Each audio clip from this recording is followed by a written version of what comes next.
Alhamdulillah. Mes honorables frères et sœurs, message à toutes celles et ceux qui ont été trop négligents pendant ce début du Ramadan, à toutes celles et ceux qui n'ont pas senti un changement dans leur comportement, dans leur relation avec Allah subhanahu wa ta'ala. Ils n'ont pas vu d'évolution dans leurs actes d'adoration.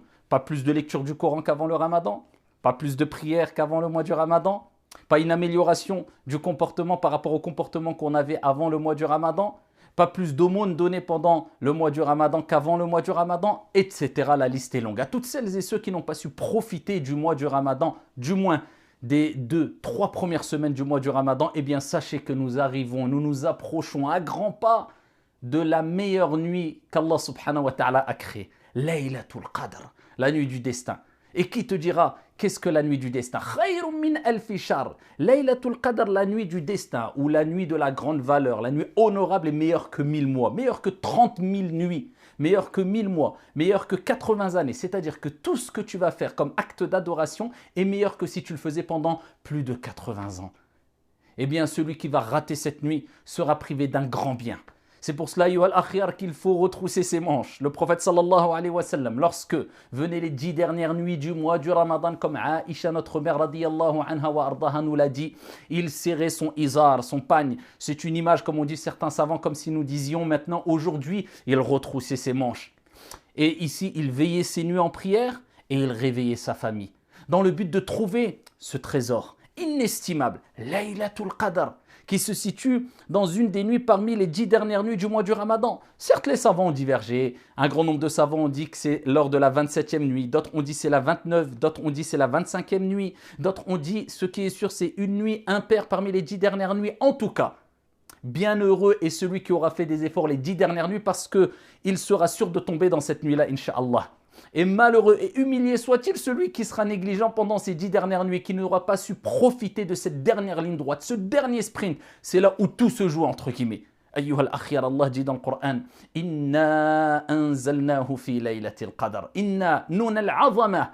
Allah, quand il utilise dans le Coran ce terme, Inna, nous, c'est-à-dire Allah, le grandiose, le magnifique, l'immense subhanahu wa ta'ala, sache que ce qui vient après, Inna n'est que grandiose, n'est que magnifique, n'est que plus qu'important. Allah dit dans le Coran, Inna nahnu nazzalna dhikr wa inna lahu lahafizun. C'est nous qui avons descendu le rappel al Coran et nous en sommes gardiens protecteurs. Allah dit dans le Coran, Inna a'taynaka al-kawthar. On t'a certes attribué al-kawthar, ce fleuve, l'abondance.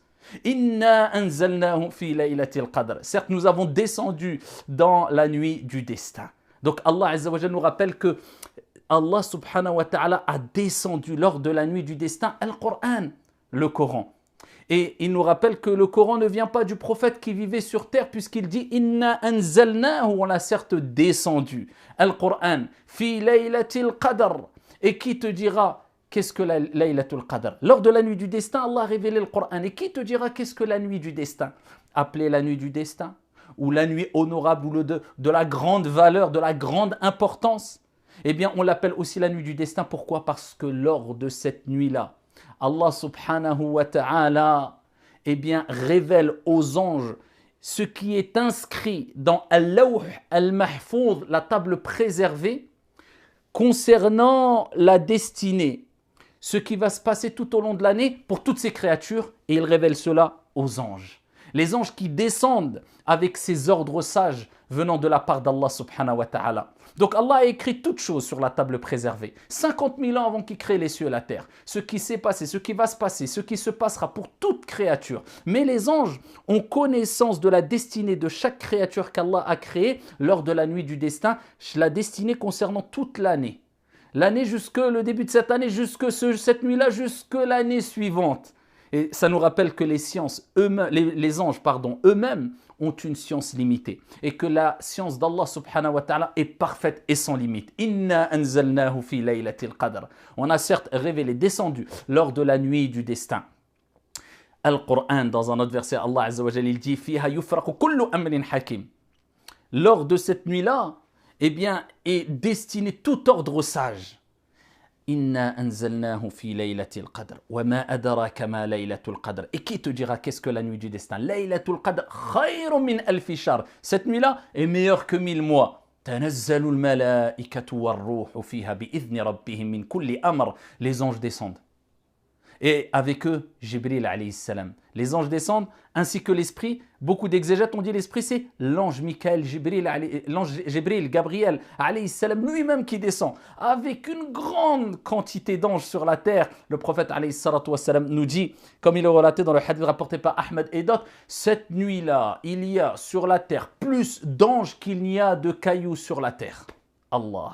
Les anges descendent avec al-barakat, les bénédictions, ar-rahmat, les miséricordes d'Allah subhanahu wa ta'ala. Tout le monde veut être là pour cette nuit bénie. Et cette nuit bénie est tellement bénie que Allah subhanahu wa ta'ala choisit cette nuit-là, un instant de cette nuit-là, pour révéler Al-Qur'an.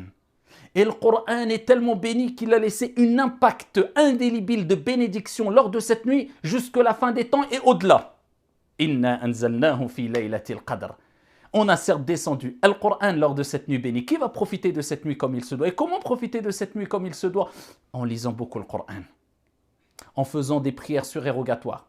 Le principal, c'est pas de faire, est-ce que je fais 11 ou 23 ou 50 prières? Le principal, c'est de les faire concentrer, avec un cœur présent. Et de rester le plus longtemps possible en étant concentré, même si tu fais que 2 unités de prière. Et de choisir particulièrement le dernier tiers de la nuit. Ce moment-là où Allah subhanahu wa ta'ala dit, qui me demande que je lui donne, qui m'invoque que j'accorde, que j'accepte son invocation. Lors de ces 10 dernières nuits-là, ayyuhal akhyar, il faut mettre tout le paquet, il faut faire tout ce qu'on peut pour se rapprocher d'Allah subhanahu wa ta'ala, garder une part pour se reposer de la nuit, mais une grande part pour adorer Allah azza wa jal, faire du bien, faire des aumônes, tout le monde peut le faire, même nos mères, nos sœurs, nos femmes, qui nous posent la question concernant l'état de, quand ils sont en état de menstru. Qu'est-ce qu'elles peuvent faire? Elles peuvent tout faire sauf la prière. Elles peuvent lire le Coran dans l'école de l'imam Malik, rahimahullah ta'ala. Elles peuvent faire du dhikr. L'évocation, évoquer Allah subhanahu wa ta'ala, c'est donné à tout le monde et c'est magnifique et aimé par Allah. Rapporté par Muslim. Le prophète alayhi salatu wa salam a dit, les 4 paroles les plus aimées d'Allah subhanahu wa ta'ala sont Subhanallah, Alhamdulillah, La ilaha illallah, Allahu Akbar. C'est les 4 paroles les plus aimées d'Allah subhanahu wa ta'ala. Répète-les. Prie sur le prophète alayhi salatu wa salam. Allahumma salli wa sallim ala nabiyyina Muhammad. Donne des aumônes. Fais ton dhikr. Fais tes prières à l'heure. Concentré. Essaye de faire tes invocations et évocations après chaque prière. Essaye de veiller la nuit en prière. Essaye de faire du bien en appelant tes parents au téléphone, en les visitant. Le muhim, ala kullin. Tout peut être fait, insha'Allah ta'ala. Tout ce qui plaît à Allah subhanahu wa ta'ala et qui te rapproche d'Allah azza wa jal. Et le champ est très large. Pendant cette nuit-là, ayyuhal akhyar, il faut savoir que tout ce que vous allez faire est multiplié et meilleur que 1000 mois. Donc à vous de réfléchir, à vous d'être intelligent, à vous d'investir dans ce qu'il y a, de meilleur, insha'Allah ta'ala. Et Aïcha radiyallahu anha wa ardaha a dit, Ya Rasulallah, si je suis pas dans une nuit qui est la nuit du destin, Laylatul Qadr, que dois-je dire? Et voilà, le prophète nous a rappelé quelle est la meilleure des invocations à dire. Et il dit, dis, Allahumma innaka afouun tuhibbul afwa fa'afu anni. Oh Allah, tu es le grand pardonneur, tu aimes pardonner, pardonne-moi. C'est comme si on disait, Ya Allah, c'est une nuit bénie, où les actions qu'on va faire, si minimes soient-ils, sont meilleures que les actions qu'on va faire pendant 80 ans. Donc c'est énorme. Mais Ya Allah, on ne pourra rentrer au paradis que par ta miséricorde et si tu nous pardonnes. Ya Allah, nous ne sommes rien si tu ne nous pardonnes pas. Ya Allah, peu importe ce qu'on a fait, on ne t'a pas adoré à ta juste valeur. Ya Allah, pardonne-nous. Tu es le grand pardonneur, tu aimes pardonner. Ya Allah, pardonne-nous. Allahumma innaka afouun tuhibbul afwa fa'fu anni. Voilà ce qu'il faut dire. Et répéter lors de ces 10 dernières nuits particulièrement, sans oublier que le prophète a dit Man la yaghfir la yughfar. Celui qui ne pardonne pas, on ne lui pardonnera pas. Donc si tu veux que Dieu te pardonne, apprends à pardonner. Pendant Ramadan et en dehors du Ramadan, mais particulièrement lors de ces 10 dernières nuits. Pardonne à ceux qui t'ont fait du mal. Pardonne à ceux qui ont été injustes. Pardonne. Allah t'élèvera. Man tawada'a lillahi rafa'a. Celui qui agit avec humilité vis-à-vis de Dieu, se rabaisse pour Dieu, Dieu ne fera que l'élever. Et parfume ta bouche avec du dhikr.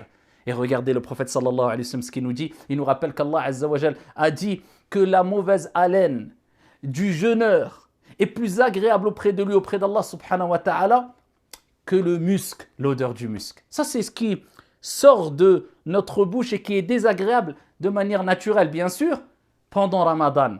Que dire de celui qui va parfumer sa bouche avec du dhikr pendant le mois du Ramadan? Allah. Subhanallah, Alhamdulillah, La ilaha illallah, Allahu Akbar. Multipliez le dhikr pendant ces 10 dernières nuits. Multipliez les bonnes actions pendant ces 10 dernières nuits. Relevez les manches et mettez le paquet. Wallahu a'lam wa barakallahu fina wa fikum. Wassalamu alaikum.